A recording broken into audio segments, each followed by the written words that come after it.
कहाँ है लाश? सर वो इस कैबिन में।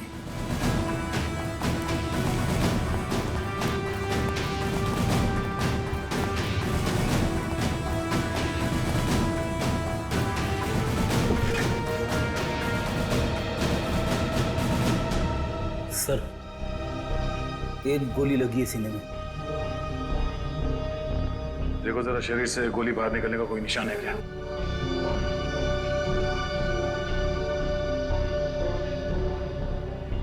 नहीं सर, कोई एग्जिट वोल नहीं है। गोली बाहर निकलने का कोई जख्म नहीं है।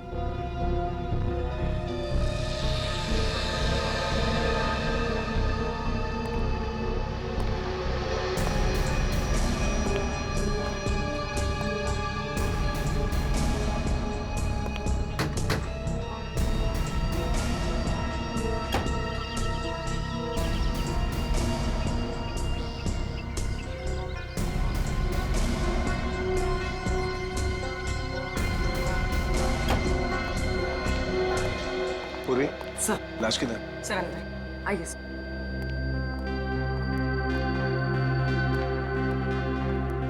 आए दे। क्या बात है? तुम्हारा खास दोस्त कहाँ है? अभिजीत? इस आदमी के शरीर में गोली लगी है और कोई एग्जिट वुंड नहीं है। ठीक है, सब कमरे को अच्छी तरह से चेक करो। Excuse me. हाँ प्लीज प्लीज।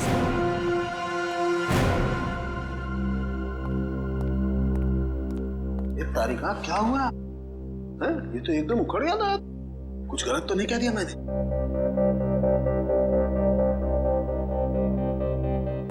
कैसे हुआ ये सब?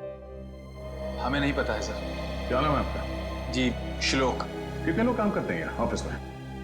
कोई 20-22 लोग। 20-22 लोग। दिन दहाड़े कोई आपके डायरेक्टर के कमरे के अंदर घुस जाता है, उसे मार देता है, और आप में से किसी ने कुछ नहीं देखा?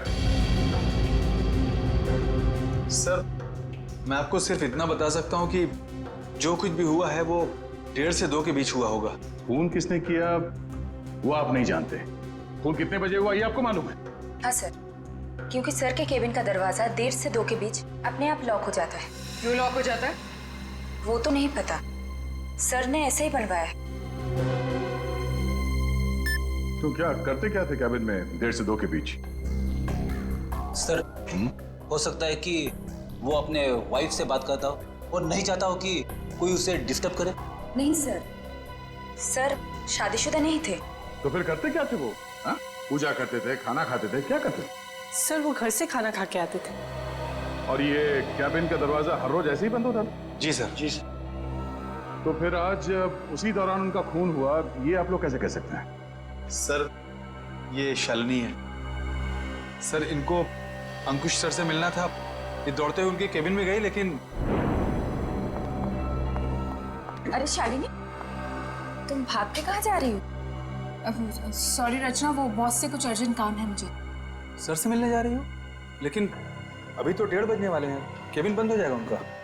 पता है, इसलिए तो जल्दी जा रही हूँ। Excuse me.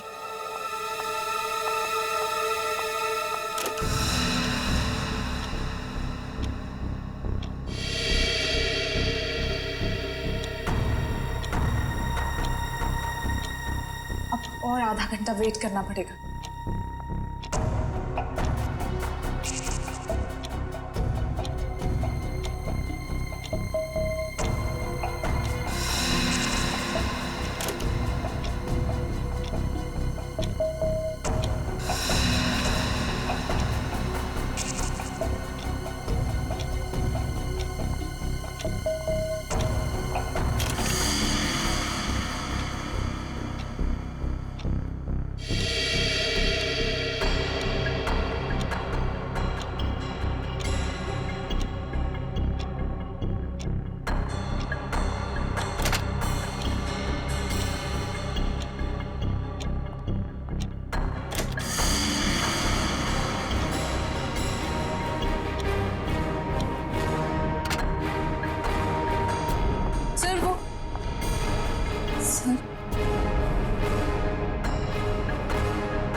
बॉस को। तो इसीलिए आप लोगों का मानना है कि दरवाजा बंद होने के बाद उनका खून हो। हाँ सर। सर केविन को कोई हथियार नहीं मिला। सर हो सकता है कमरे में कोई ऐसा मैकेनिज्म हो जिससे गोली खुद ब खुद चल गई हो।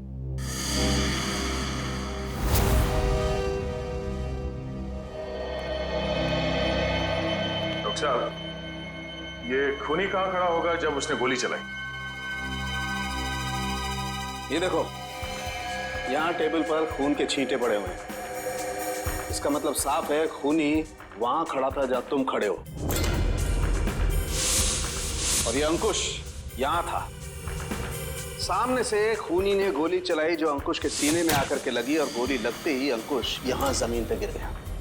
और अगर गोली किसी मैकेनिज्म से चलाई गई है तो मैकेनिज्म इसी लाइन में होनी चाहिए। बिल्कुल। रेडी निकल, जरा देखो कोई मैकेनिज्म दिखता है क्या? मैकेनिज्म?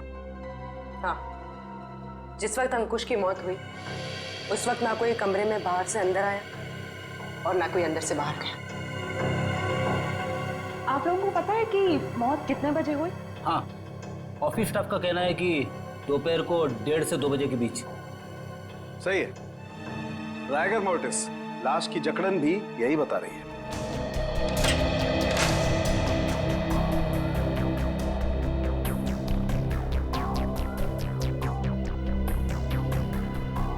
सर, यहाँ तो कोई मैकेनिज्म दिख नहीं रहा है।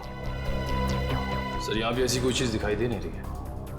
कमरे में कोई आया नहीं और कोई मैकेनिज्म भी नहीं है, तो फिर इस आदमी को गोली लगी कैसे? कि ऐसा तो नहीं कि ये दरवाजा लॉक होने से पहले इसे गोली लगी हो? एक बात बताइए, आप में से किसी ने ये दरवाजा बंद होने से पहले अंकुश को जिंदा देखा था? No sir. नहीं सर। ठीक है, एक काम करो, शुरू से बताओ जब आपके बॉस अंकुश यहाँ इस ऑफिस में आए। सर वो बहुत परेशान थे और उन्होंने कृतिका को अपने केबिन में बुलाया। Okay sir, okay. रचना, क्या हुआ? बॉस बहुत ज्यादा गुस्से में है, कृतिका को अंदर बुलाया है।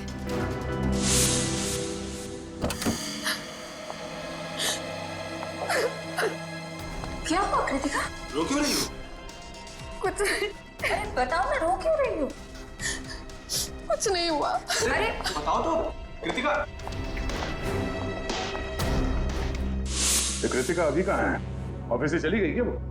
नहीं सर, उसका बैग तो यहीं है।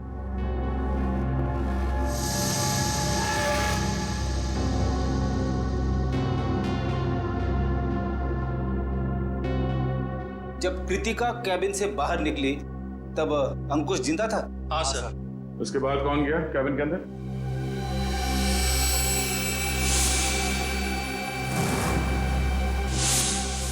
देखिए, हम एक सवाल 2 बार नहीं पूछेंगे आप लोगों से। हम यहाँ ये पता करने की कोशिश कर रहे हैं कि आपके बॉस का खून किसने किया, और इसके लिए हमें आपके सहयोग की जरूरत है। और आपके ऐसे चुप रहने से कुछ हासिल नहीं होगा, इसलिए बताइए, कृतिका के बाहर आने के बाद अंकुश के कैबिन में कौन गया था? सर, त्र्यंबक, रचना और मैं। उस वक्त कितने बजे थे?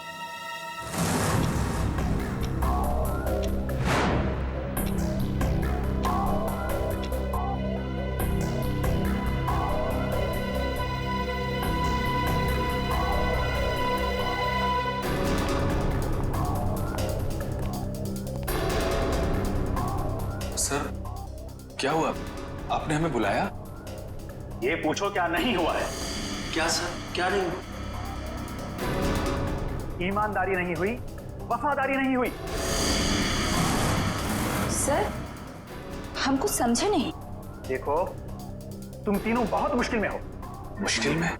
हाँ, मुझे ये पता चला है कि तुम तीनों में से कोई एक हमारे डिजाइन कॉम्पिटिटर्स को बेच रहा है। नहीं सर, हम ऐसा नहीं कर सकते। हाँ सर, मुझे तो ये भी नहीं पता कि हमारे कंपटीटर्स है कौन। मेरे पास सबूत है और मैं तुम तीनों को जेल भिजवा सकता हूं, लेकिन मैं ऐसा नहीं करूंगा। चुपचाप शाम के 5 बजे तक मुझे बता दो वो आदमी कौन है। हाँ, उसकी नौकरी तो नहीं रहेगी, लेकिन उसे मैं जेल जाने से जरूर बचा लूंगा। लेकिन सर हम लोग। मेरे पास ज्यादा समय नहीं, जितना मैंने कहा है उतना करो। तो कोई कंपनी के सीक्रेट्स बेच रहा था? हाँ? सर अंकुश जरूर भड़का होगा इस धोखे से। कोई भी भड़केगा। बहुत तकलीफ होती है जब उसका कोई करीबी उसे धोखा देता है।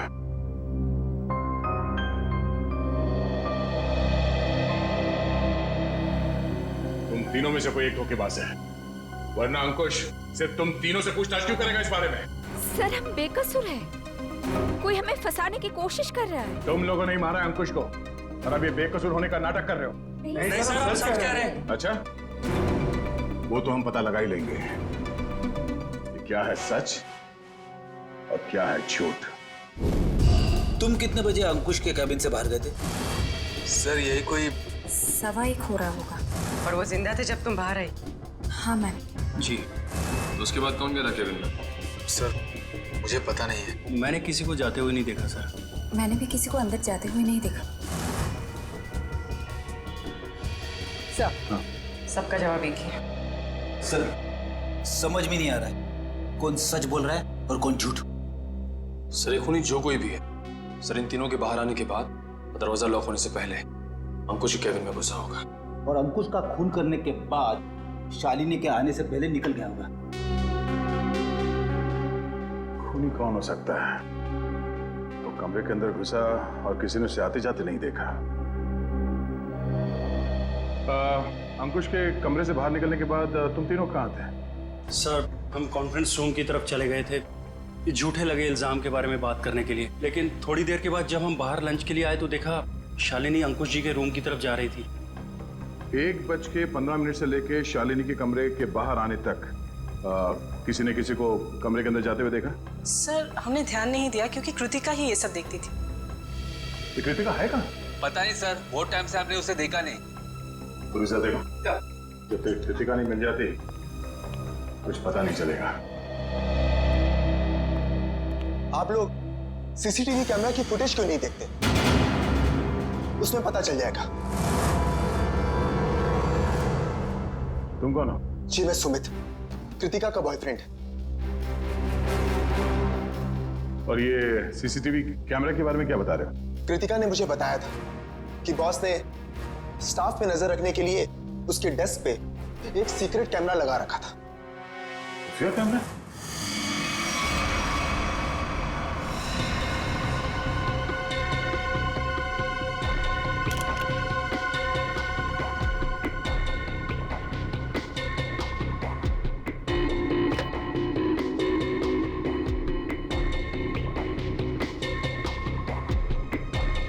यहाँ पे तो कोई कैमरा दिख ही नहीं रहा है।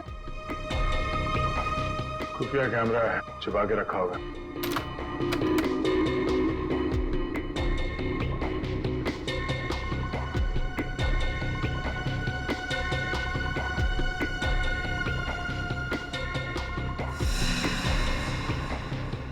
ये देखो, लाफिंग बुद्धा की आंखों में कैमरा।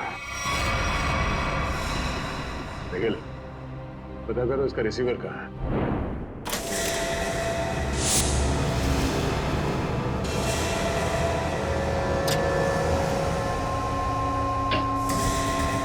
मैम! आशिता, मम्मी देखिए। अरे कृतिका, कृतिका, संभाल के। कृतिका, जाओ। कृतिका, कृतिका। क्या हो गया? सर इसने आत्महत्या करने की कोशिश की। सर जहर निकाल। इसे हॉस्पिटल ले जाना होगा। पीछे एम्बुलेंस है, उसमें डालो जल्दी। कृतिका, एक मिनट ले जाओ। क्या हुआ? संभाल के। निखिल, उस खुफिया कैमरे का रिसीवर मिला? हाँ सर, उस सीक्रेट कैमरा का ये सब मिल गया है। गुड, जरा फुटेज प्ले करो। देखते हैं रचना, त्रिंबक और श्लोक के निकलने के बाद अंकुश के कमरे में कौन गया था।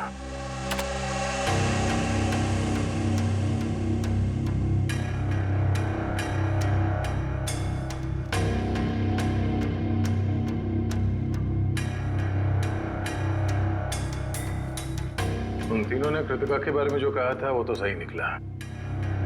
अब आगे देखते हैं।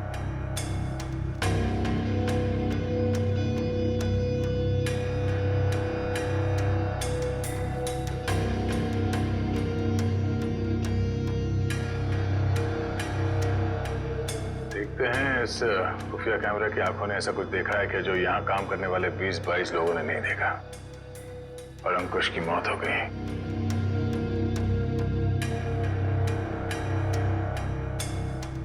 एक मिनट रुको सर, ये आदमी कौन है? ठीक है,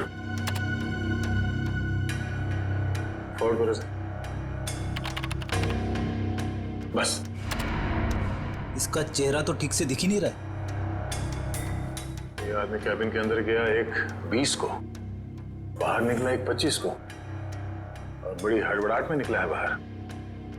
निकले, काम करो, ऑफिस के स्टाफ मेंबर्स को बुलाओ और हाँ, उस वॉचमैन को भी लेके आओ अंदर।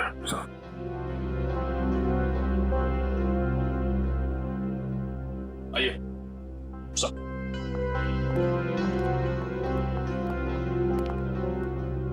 देखिए, इस आदमी को पहचानते हैं आप? नहीं सर, हमने इन्हें कभी ऑफिस में नहीं देखा। तुम? नहीं सर, इससे पहले मैंने कभी इसे देखा नहीं। श्लोक? नहीं सर, मैंने भी इसे नहीं देखा। वॉचमैन, तुम तो एंट्रेंस में थे, तुमने तो देखा होगा साथ ही जाते। हाँ, पहचानते हो कौन है? नहीं सर, मैंने इसे कभी नहीं देखा। अरे तो फिर ये अंदर आया कैसे? उड़ के आया क्या? मेरा एक फोन आया था, मैं 5 मिनट के लिए थोड़ी दूर चला गया था, शायद ये तब आया होगा। अच्छा, निखिल, एंट्रेंस में जो कैमरा है उसका फुटेज चेक करो।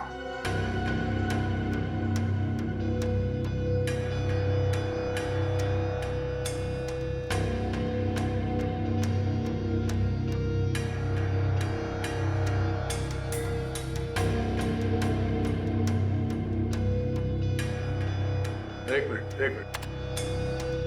इस रूम को फ्रीज करो। ये सुमित? कृतिका, तुम्हें कुछ नहीं होगा, जल्दी चलो। आई, तुम्हें कुछ नहीं होगा कृतिका, तुम ठीक हो जाओगे। संभल के।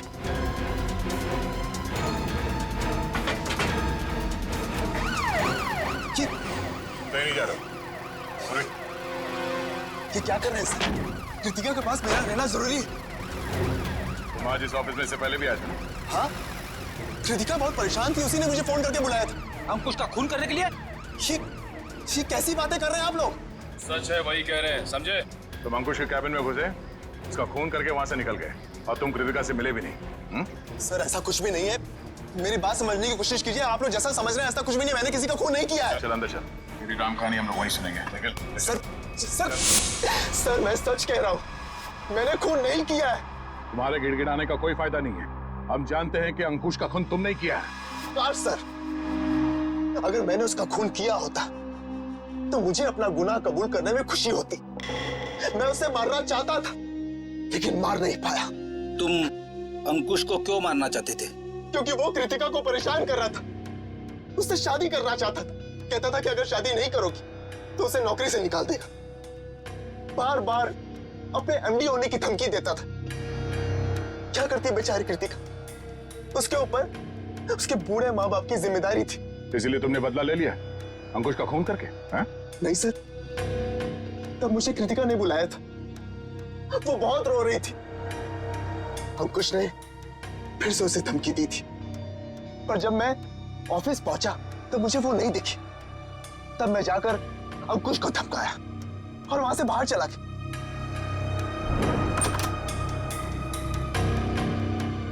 कौन हो तुम? बहुत हो गया अंकुश, कृतिका से दूर रहना, वरना क्या करोगे? जान से मार दूंगा तुझे।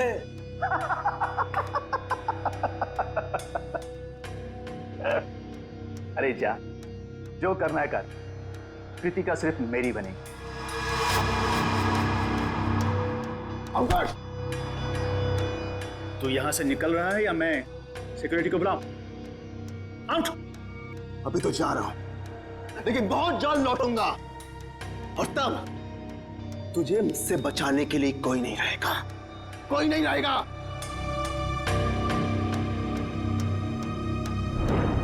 हमारे पास सबूत है। तुम 1:20 में अंकुश के कमरे के अंदर गए थे और ठीक 1:25 को बाहर निकले थे। क्यों? फिर भी मैं बार बार यही कहूंगा कि मैंने खून नहीं किया है। देखो सुमित, दया सर को गुस्सा मत दिलाओ। सीधी तरीके से मान जाओ कि खून तुमने किया है, क्योंकि तुम्हारे जाने के बाद यहाँ की स्टाफ शालिनी जब कैबिन में गई तब अंकुश मरा पड़ा था। सर मेरा विश्वास कीजिए, मैंने खून नहीं किया है। प्लीज मेरा यकीन कीजिए आप लोग। याद देखो। सर गन पाउडर की स्मेल। स्प्रे देना। एक मिनट।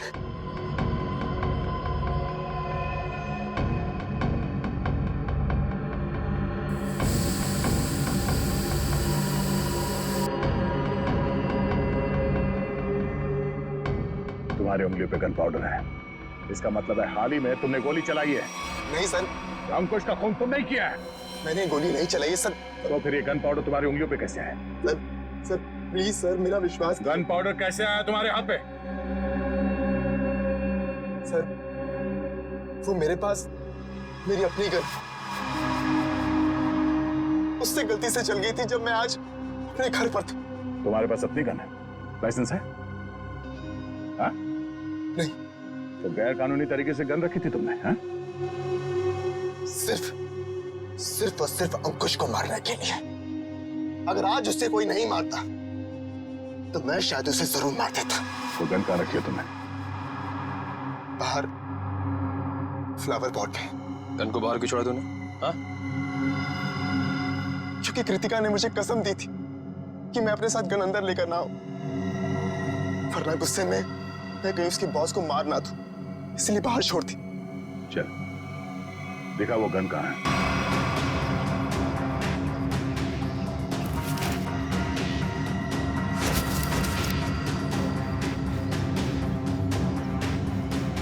ये तुम्हारी गन? हाँ सर।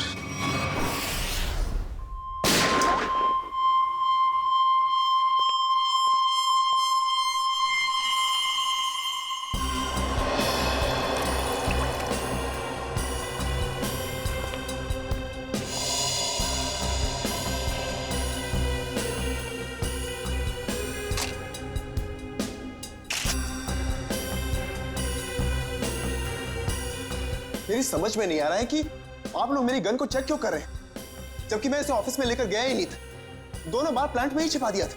तुम कितना सच बोल रहे हो कितना झूठ अभी पता चल जाएगा। भैया तो मैच होती। ये गोली और अंकुश के शरीर में जो गोली मिली है वो गोली, दोनों मैच होती है। इसका मतलब साफ है अंकुश को इसी गन से गोली मारी गई है। अब बोलो, तो तुमने दोनों बार ये गन ऑफिस के बाहर वाले गमले में छुपा दी थी? सर मैं आपसे बार बार कह रहा हूं कि मैंने अंकुश को नहीं मारा। जब मैं उसके कैबिन से बाहर निकल रहा था तो वो जिंदा था। जरूर मुझे कोई फंसाने की कोशिश कर रहा है। तो मतलब तुम्हारी गन अपने आप गमले से बाहर आई, अंकुश जी को गोली मारी और फिर आके गमले में छुप गई। और ये कहानी है सर? अरे मैं कोई कहानी नहीं बना रहा हूं, मेरा विश्वास कीजिए। एक सेकंड। कॉल। क्या? हाँ मुझे याद आ गया। जैसे ही मैं अंकुश के कैबिन से बाहर निकल रहा था उसके मोबाइल पर एक कॉल आया था। और उसने वो कॉल रिसीव किया था? हाँ।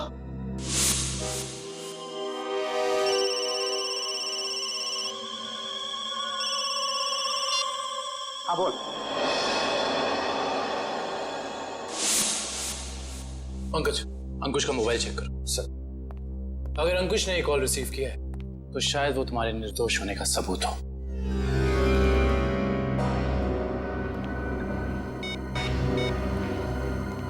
सर, अंकुश को 1:25 पे कॉल आया था सर, और 7 मिनट तक कॉल चली। 7 मिनट? 1:25 को कॉल आया था। दरवाजा बंद होता है ठीक 1:30 बजे यानी कि दरवाजा बंद होने के 2 मिनट बाद तक ये कॉल चला। सर, शायद वो जिंदा था। पंकज, इस नंबर पर कॉल करके चेक करो कि वाकई इस आदमी की अंकुश से बात हुई थी कि नहीं।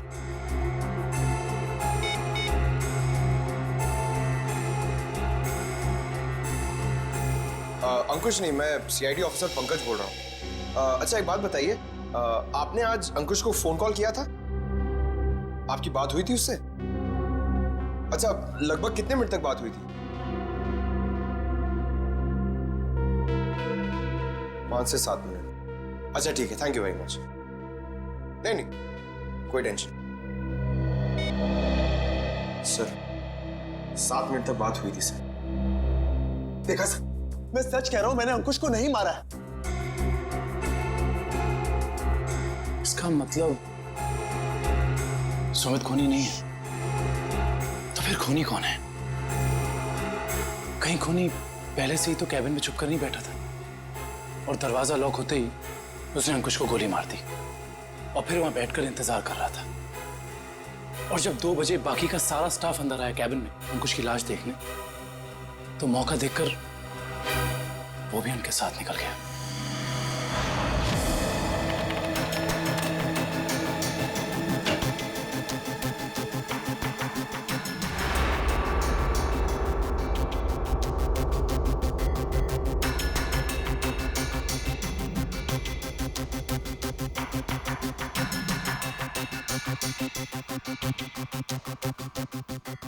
ये देखिए सर, शालिनी के चीखने के बाद जो 6 लोग कैबिन के अंदर आए थे, वही 6 लोग कैबिन से बाहर गए।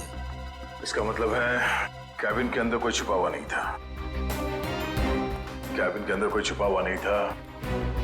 इस दरवाजे से कोई अंदर नहीं आया और अंकुश इस कमरे में अकेला था जब ये दरवाजा बंद हुआ।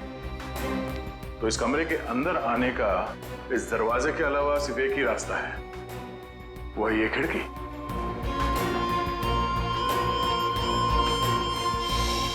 मगर जब हम लोग इस कमरे के अंदर आए तो ये खिड़की अंदर से बंद थी।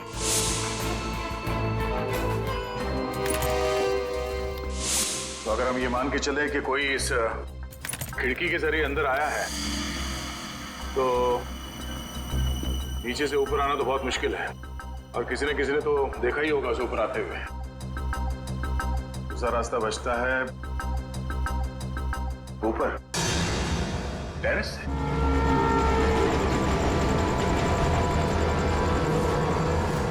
जरा देखो आसपास, अगर वो खूनी अंकुश के कैबिन में यहाँ टेरेस से गया है तो उसने रस्सी या हार्नेस का इस्तेमाल किया होगा, और अगर ऐसा है तो यहाँ लेज पे कोई ना कोई निशान जरूर होना चाहिए।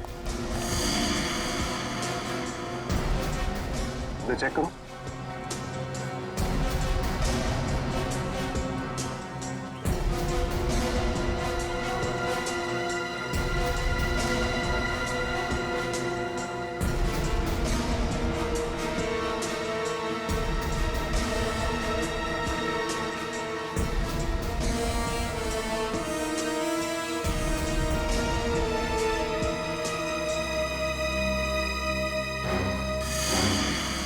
ये देखो, यहाँ पर निशान है। ये निशान, उसने रस्सी को यहाँ से बांधा और यहाँ से नीचे उतरा, क्योंकि ठीक नीचे यहाँ पे अंकुश का ऑफिस है। और फिर रस्सी सपोर्ट के लिए शायद वहां उस पे बांधा होगा।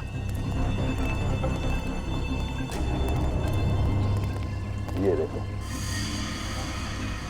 रस्सी के घिसने का निशान है यहाँ पे। इसका मतलब है उसने रस्सी यहाँ इस पाइप पे बांधा और वहां से नीचे अंकुश के कैबिन में गया। कमाल है सर, खूनी इतना कुछ करता रहा लेकिन किसी ने उसे देखा तक नहीं। खूनी ने जिस तरीके से मेहनत की है खून करने के लिए, उससे तो साफ साफ दिख रहा है सर, उसके दिल में कितनी नफरत भरी पड़ी थी अंकुश के लिए। ये पता करना पड़ेगा कि वो है कौन जिसे अंकुश से इतनी नफरत थी, और उसे ये भी पता था कि अंकुश के कैबिन का दरवाजा 1:30 से 2 बजे के बीच बंद होता है। वो ना हो ये कोई ऑफिस का ही आदमी है।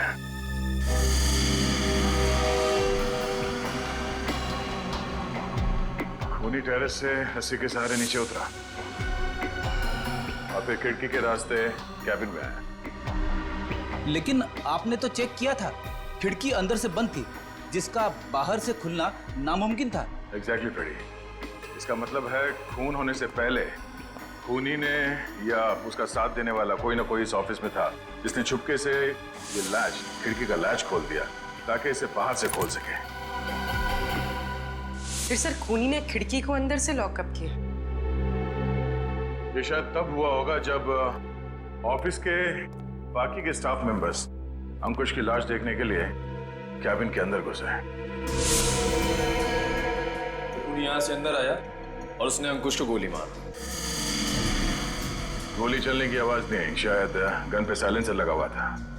और फिर अपना काम करने के बाद खूनी वापस इस खिड़की से ऊपर चला गया। मगर खूनी ने एक गलती कर दी। वो क्या सर? लैच। जब उसने खिड़की खोलने के लिए ये लैच ऐसे खोला होगा, जाहिर सी बात है उसने ग्लव्स पहनने की तकलीफ नहीं की होगी। इसका मतलब खूनी के उंगलियों के निशान उस लैच पे है। हाँ फ्रेडी, और अब ये उंगलियों के निशान ही हमें खूनी के गर्दन तक ले जाएंगे।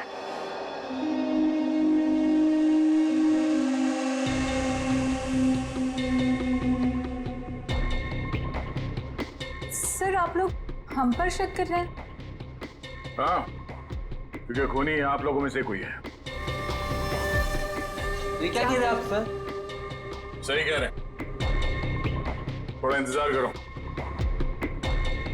उस खिड़की के लैच पे जो उंगलियों के निशान मिले हैं, अगर वो आप में से किसी के फिंगरप्रिंट्स के साथ मैच होते हैं तो पता चल जाएगा कि अंकुश का खूनी कौन है।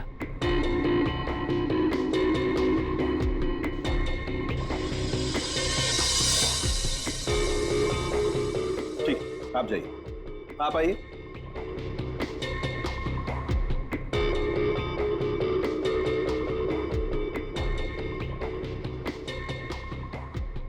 ठीक, जाइए। दया, इन सब लोगों के फिंगरप्रिंट्स तो ले लिए, अब जरा इन्हें मैच करके देखते हैं। ठीक है सर। हाँ?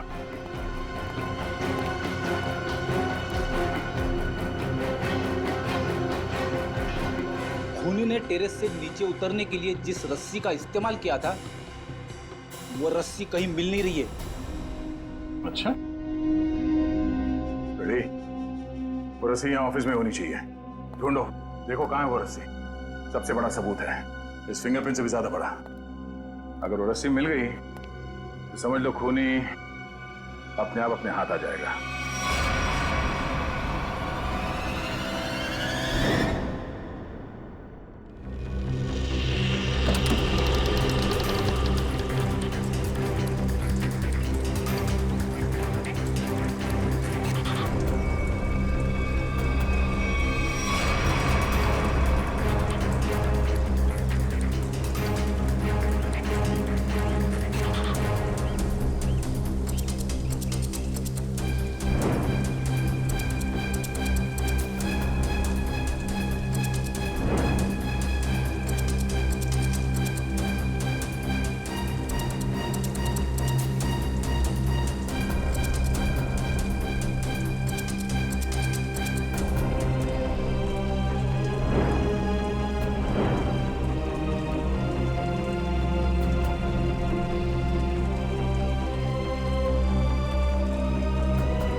सॉरी भाई दया, क्या बात है? डॉक्टर तारिका, केबिन में मिले फिंगरप्रिंट्स इनमें से किसी से मैच नहीं हो रहे। ये कैसे हो सकते डॉक्टर तारिका? इनमें से किसी न किसी के उंगलियों के निशान मैच होने चाहिए थे। आप लोगों से कोई गलती हो गई होगी। नहीं यार दया, ऐसा नहीं है, हमसे कोई गलती नहीं। हो सकता है दया इनमें से कोई खूनी नहीं होगा, तो खूनी नहीं होगा तो फिंगरप्रिंट्स कैसे मैच होंगे? हो सकता है इस बार गलती आप लोगों से होगी। नहीं, मैं सही हूं और मैं साबित भी कर सकता हूं। खूनी इन्हीं में से कोई है और वो खुद ब खुद सामने आएगा। सामने आ जाएगा मतलब तुम्हारे सामने आकर के खड़ा हो जाएगा, कहेगा लीजिए दया जी मैंने खून किया, मुझे हथकड़ी पहना दीजिए। यार बात कर। डॉक्टर साहब इस बार ऐसा ही कुछ होगा। डॉक्टर साहब ने आप लोगों के हाथ पे एक केमिकल लगाया था। वो केमिकल रिएक्ट करेगा और वो केमिकल तब रिएक्ट करेगा जब आप में से जो खूनी है वो ऊपर टेरेस पे जाके पानी के टैंक के अंदर से वो रस्सी निकालेगा। वो रस्सी हमें तब मिल गई थी जब पहली बार हम लोग छत पे गए थे।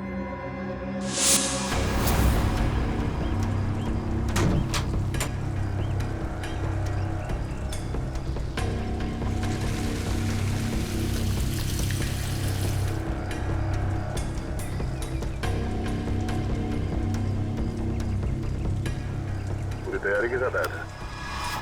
उस रस्सी पे हमने एक केमिकल लगाया है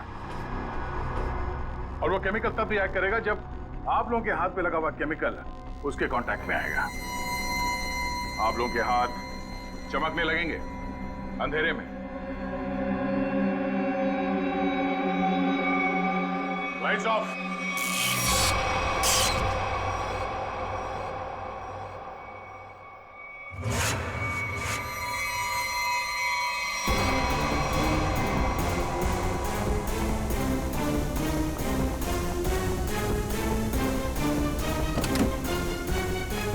बस बहुत भाग लिया, अब और नहीं।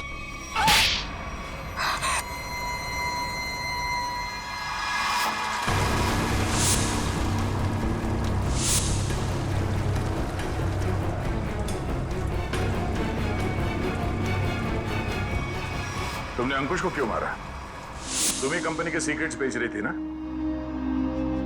और जब अंकुश तुम तीनों से पूछताछ कर रहा था, तुम जानती थी कि तुम्हें उससे छुटकारा पाना है। हाँ? मैं बहुत पहले से ही जानती थी कि मैं पकड़ी जा सकती, इसलिए मैंने प्लान बना के रखा था कि जब भी मौका मिलेगा मैं अंकुश को मार दूंगी। तो तुमने अपने प्लान में सुमित को कैसे फंसाया और क्यों फंसाया? उसने क्या बिगाड़ा था तुम्हारा? मेरी सबसे अच्छी सहेली को मुझसे दूर कर दिया था। मैं और कृतिका अच्छे दोस्त हुआ करते थे, लेकिन जब से सुमित उसकी जिंदगी में आया था तब से कृतिका उसकी बातें करती रहती थी। सुमित ऐसा है, सुमित वैसा है, सुमित ने ये किया, सुमित ने वो किया, सुमित सुमित सुमित। इस सुमित से मुझे नफरत होने लगी थी। दिन रात उसके साथ फोन पे लगी रहती थी। इस सुमित के चक्कर में वो मुझे भूल गई थी। और आज सर के केबिन से निकलने के बाद कृतिका ने जब सुमित को फोन करके बताया कि गन को कहीं छिपा देना, मैं अपनी सहेली को मैं वापस पाना चाहती थी। और यही सही मौका था सुमित को फंसाने का।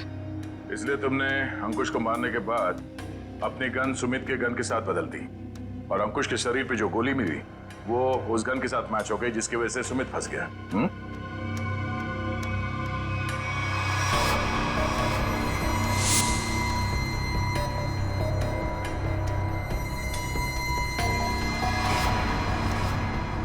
और जब अंकुश अपने कैबिन में तुम तीनों पे भड़क रहा था, उस वक्त तुमने चुपके से उस खिड़की का लैच खोल दिया।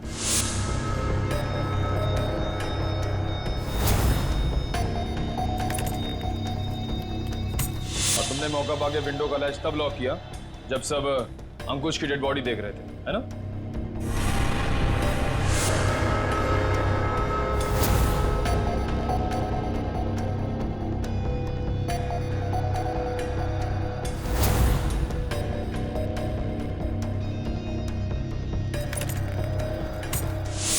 तुम्हें कैसे मालूम कि सुमित के पास कौन सी गन है? कृतिका ने मुझे एक बार बताया था कि सुमित ने एक नई गन खरीदी है। ठीक वैसी गन मैंने भी खरीदी। और आज जब सुमित दोबारा ऑफिस में आया तो मुझे पता था कि वो गन फिर से कहीं बाहर रख के आया होगा। और मौका मिलते ही मैंने वो गन बदल दी। क्या फायदा हुआ तुम्हें ये सब करके? हाँ? तुमने एक दोस्त खो दिया और साथ में अपनी आजादी भी। पूर्वी, ले जाओ इसे। Sir, sir.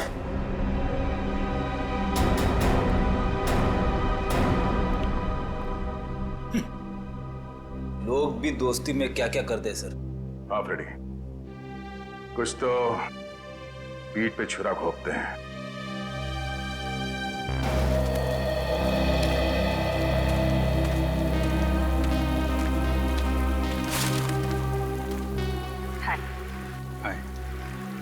झूठ बोला तुमने दया से? हाँ, भाई जैसा ना वो तुम्हारा, इस तरह से दिल दुखाया? कैसी बात कर रहे हो तारिका? मैं तो सपने में भी उसका दिल दुखाने की नहीं सोच सकता। उसको दुख ना हो इसलिए मैंने झूठ बोला। अभिजीत, झूठ के पैर नहीं होते, वो ज्यादा दूर तक चल नहीं सकता। तुम्हें दया को सब कुछ सच सच बता देना चाहिए था। बताया था मैंने सच उसे, कड़वा सच। मैं सिर्फ ये जानने आया था कि श्रेया ने उस लड़के को वहां बुलाया या नहीं। नहीं, वो हाँ बोल दिया श्रेया ने।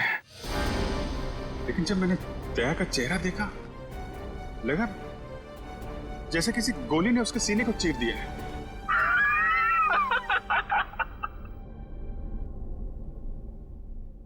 अरे यार, क्या लड़का आया नहीं, तबीयत खराब हो गई उसकी।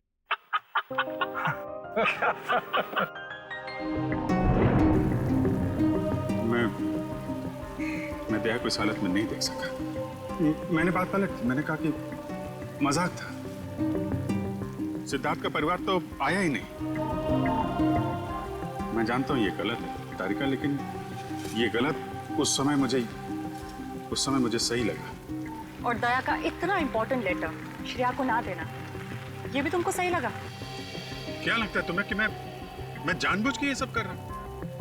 मैं नहीं चाहता दया और श्रेया एक हो। दुनिया मुझे कुछ भी कहे, मुझे कोई फर्क नहीं पड़ता, लेकिन तारिका तुम मुझे गलत समझ रही हो। बहुत दुख हुआ मुझे, बहुत दुख हुआ। गया था मैं श्रेया के घर वो लेटर लेके। नमस्ते अभिजीत, तुम आओ अंदर आओ।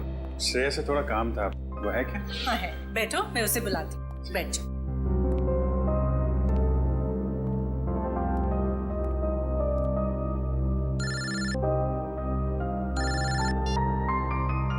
अरे भाई, तुम्हारा ही काम करने आया हूँ यार। अरे भूल कैसे सकता हूँ, लेटर है मेरे पास, अभी दिया नहीं है। जैसे ही श्रेया आती है ये लेटर उसके हवाले कर दूंगा। हैं?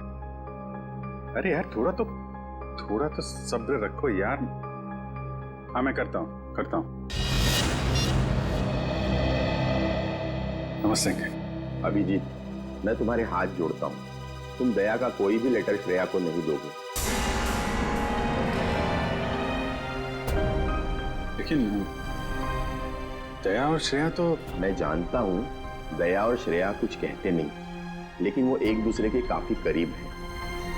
मगर मैं अब नहीं चाहता हूँ कि श्रेया अपना फैसला बदले। ये तो दोनों के साथ ज्यादती होगी। आप अभिजीत, मैं मजबूर हूँ। मैंने पिछले साल सिद्धार्थ के पिता से एक बड़ी रकम उधार ली थी, जो मेरे अलावा मेरे घर में कोई नहीं जानता। और अगर श्रेया ने इस शादी से इनकार किया तो वो लोग सारे पैसे वापस मांग सकते हैं, जो मैं अभी देने की स्थिति में नहीं हूँ। लेकिन अंकल, ये तो श्रेया की जिंदगी का सवाल है। तो मैं क्या करूं? इतने पैसे कहां से लाऊं? श्रेया की मां को हार्ट प्रॉब्लम है। तुम लोगों की जरा सी गलती हमें प्रॉब्लम में डाल सकती है। देखिए, अगर सिर्फ पैसे की बात है तो हम लोग मिलकर कोशिश कर सकते हैं। पैसा तो... नहीं, वो बात नहीं है। पैसे का इंतजाम हो चुका है, बस 1-1.5 महीने की बात। एक बार मैं उनके सारे पैसे लौटा दूं, उसके बाद तुम ये लेटर श्रेया को दे देना। लेकिन तब तक ये बात हम दोनों के बीच ही रहनी चाहिए, प्लीज। ये आपने बड़ी मुश्किल में डाल दिया। दया से कोई बात छुपाना इतना आसान नहीं है। अब ये बात ना मैं श्रेया को बता सकता हूँ और ना दया को। दया तो इस बारे में कुछ नहीं जानता। वो तो तुम्हें गलत समझ रहा है। इनफैक्ट नफरत करने लगा है वो तुमसे। जानता हूँ, वक्त ने गलतफहमी पैदा कर दी है, लेकिन ये भी जानता हूँ कि सही वक्त आने पर सब ठीक भी हो जाएगा।